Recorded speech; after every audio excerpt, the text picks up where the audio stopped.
Hey guys, Jonathan here at Trionic 7, and today we're finally putting on our summer wheels on the 2009 Saab 9.5 Griffin, the Phoenix. So big on you non-studded 16-inch winter tires, and welcome for the spring now, these 17-inch summer tires. So if you're a beginner when it comes to working on your own car, this is probably the best advice I can give you. Get one of these long breaker bars, they're very cheap, has the normal 1/2-inch socket, and it gives you a lot of leverage when you need to do difficult stuff. And this is the first time we're working on the tires on this car since I bought it with these wheels on, and I have no idea if there's a lot of torque on these bolts or what the previous owner did.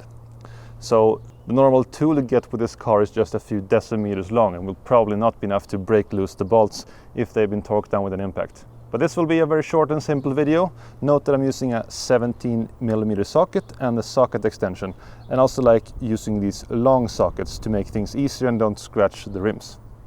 Another thing I highly recommend is a decent floor jack. Don't ever change your wheels with one of these flimsy things that comes with the car. They are really just for emergencies, and I prefer calling the tow truck since I have this tow truck insurance that doesn't cost me anything. So get a good floor jack and also use a block of wood between the floor jack and the car. For every car you can check the user's manual to see where you can lift it. For the 9.5 there's a point on the front subframe. You can locate it by finding one of these round holes with a rubber boot on it. And that's the place where you put the load and you can lift the car. And with this floor jack I can lift the front of the vehicle and do both of the front wheels at the same time. I don't have to lift all 4 corners individually.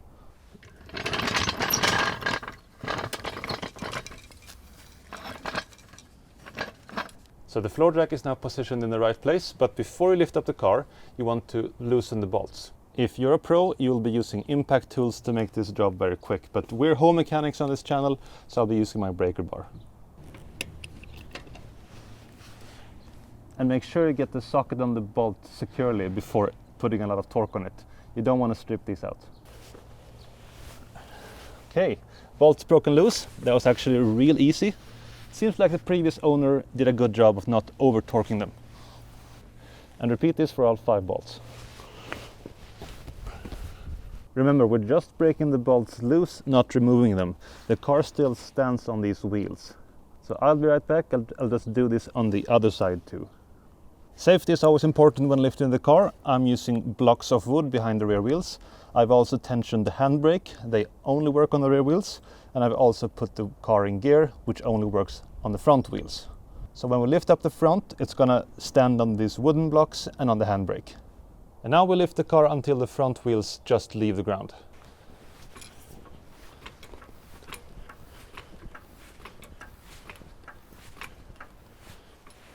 Remember to double check that the floor jack is in the right position.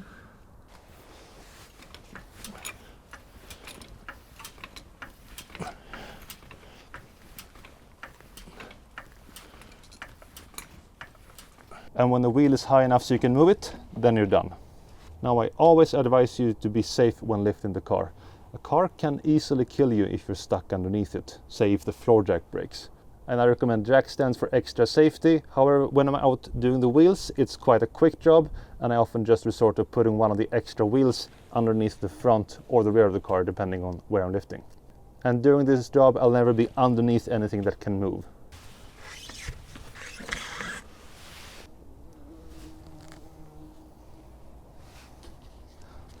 That was this year's first Bumblebee, by the way. Anyway, time to bring out the ratchet. I've transferred the extension and the 17-inch socket. And this ratchet will make it really fast to loosen the bolt. Remember, don't use ratchets to remove bolts that are very stuck. Use the breaker bar instead. The mechanism in the ratchet is often not made for high loads. It's just made for quick removal of bolts. And there's nothing more annoying than now realizing that you've forgotten to break loose one of these bolts. In that case, you'll have to put the car down on the ground again, since you can't get enough leverage with the wheel in the air. And the Saab uses wheel bolts instead of lug nuts, and I'm going to put these away in a safe and dry location.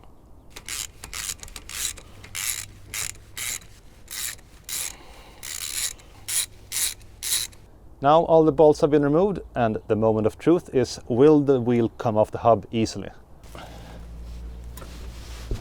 Well, that was anticlimactic. It came off like a dream.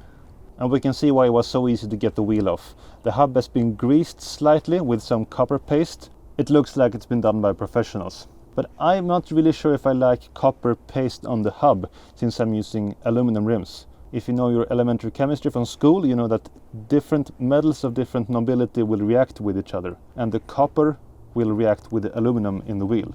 But I think I'm keeping it as it is and just giving it a quick brush off on the hub surface with a steel brush. Time to put on the new wheels.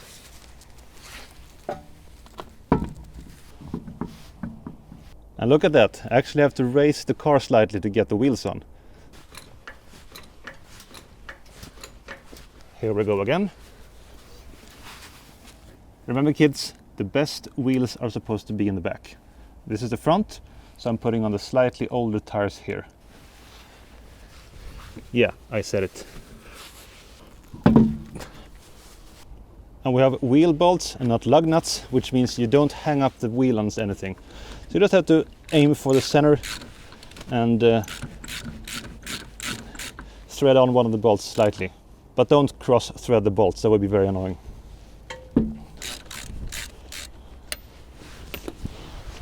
So the upper bolt is on loosely. Now we'll go down to the opposite side and find the threads for that one.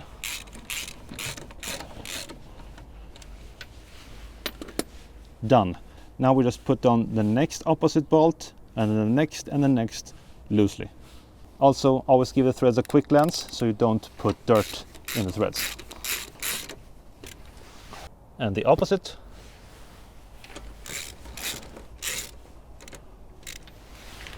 And the last bolt. For the moment I'm just pulling the bolts down until they're making contact. We'll be torquing them down to the correct spec later. And always go in a star pattern, so go to the opposite, opposite, opposite, opposite. Don't go 1, 2, 3, and then you might not be able to fasten this one. So the front left is done. I'm now going over to the front right and do the same thing off camera. Oh, and remember, if you have directional wheels, which I don't have, but if you have directional wheels, you need to check the rotation direction of the tire and make sure you don't put them on backwards. Front wheels done. Let's remove our safety. Remove all jack stands, make sure you have nothing under the car that could be crushed, and lower the car carefully.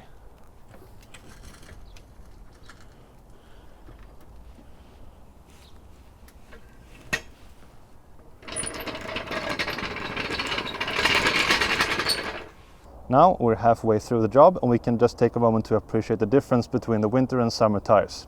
So my summer tires are again Michelin Primacy 3 and the size 225 45 17, and the winter tires are studless winter tires with dimensions 205 55 16.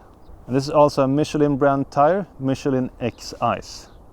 This winter tire is directional, which means it has to rotate in a specific direction.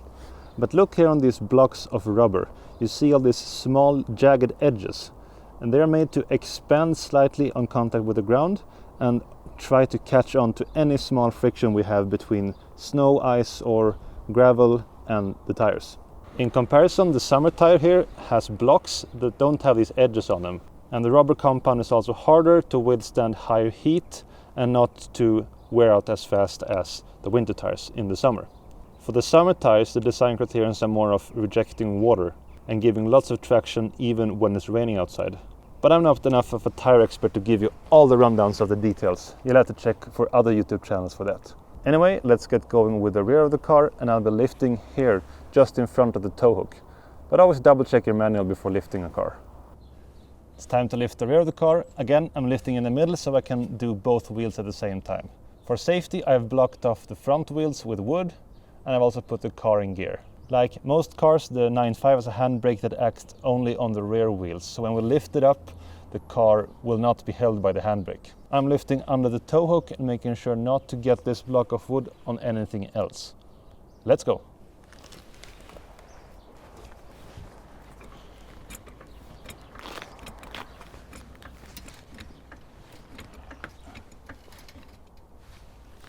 Guess what I just did? Yeah, I forgot to break loose the wheel bolts.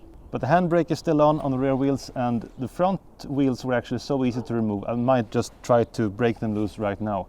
If that doesn't work, I have to put the car down.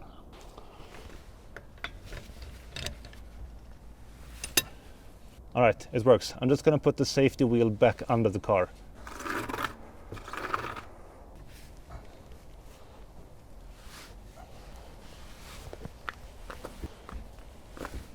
Okay, bolts are loose, time for the ratchet.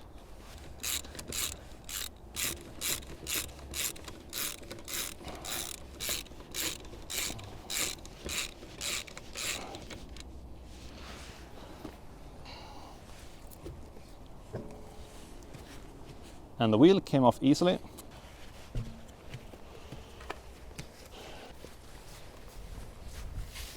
The rear tires are almost new, just been on 1 season. Just like in the front, this wheel is slightly bigger than the winter wheels. I'm just barely getting it on. Let's see if I have to raise the car up or if I can get the bolts to thread in. I actually like doing this without the ratchet for the first few threads. This way I won't cross-thread them.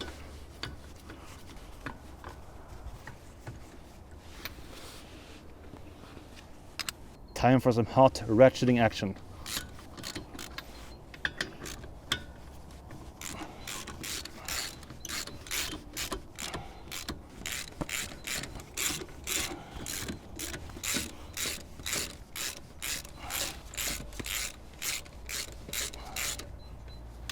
Again, just hand tight. I let the bolts make contact with the wheels. I'm not torquing them down yet. So left rear wheel done. I'm now going off camera to do the right rear wheel. Okay, I'm done with that wheel. Now it's time to lower the car to the ground, and therefore I remove this safety wheel. Always make sure there's nothing under the car. And then lower it.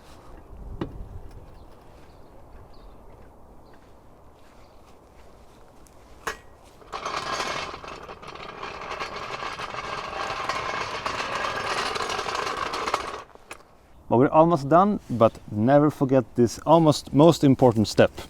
We'll be torquing the wheels down to the correct torque spec. And for the 9.5 with aluminum rims, it's 110 Newton meters.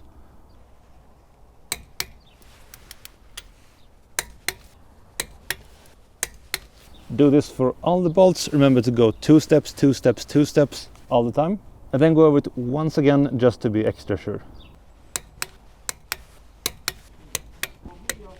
I think that a decent torque wrench is actually a very good investment for us home mechanics. It makes sure you don't over tighten or under tighten the bolts, especially for the wheels. How do you like my new chair? So that's the wheel swap done. I now have the nice Griffin wheels on the Griffin car, matching the design. And this wheel swap is something we have to do twice a year here in Sweden, just as I talked about in a recent video. The next thing I'm gonna do is to go to the gas station and just make sure that the air pressures are correct. So just a few quick thoughts before we finish this video. I don't like putting on anti-seize on the wheel bolts or the lug nuts. Since I'm using a torque wrench, this can interfere with the friction and making me put on too much torque on the bolts. Now, I know that the wheel bolts are very much over-engineered to take such stresses. I mean, down at the tire shops they just go mash full power with an impact and don't care much about the actual torque figures. But I like putting on the wheel bolts dry. And I know this is a big discussion, but that's my personal opinion. Next, whenever you take the wheels on or off, it's a good thing to double check the torque after a few days. So in a few days I'll go over the car again with a torque wrench just to make sure all the wheel bolts are fastened down tightly. But I think that's it. I still have to do Anna's car, the 2006 9.5 Vector. That car has studs and we need to get them off before the end of the 15th of April. I just have a few days left now.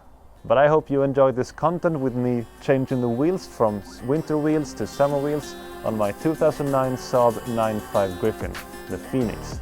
As always, keep checking out our channel. We have a lot more content coming up for you. Follow us on social media and I will see you in the next Saab video. Bye bye.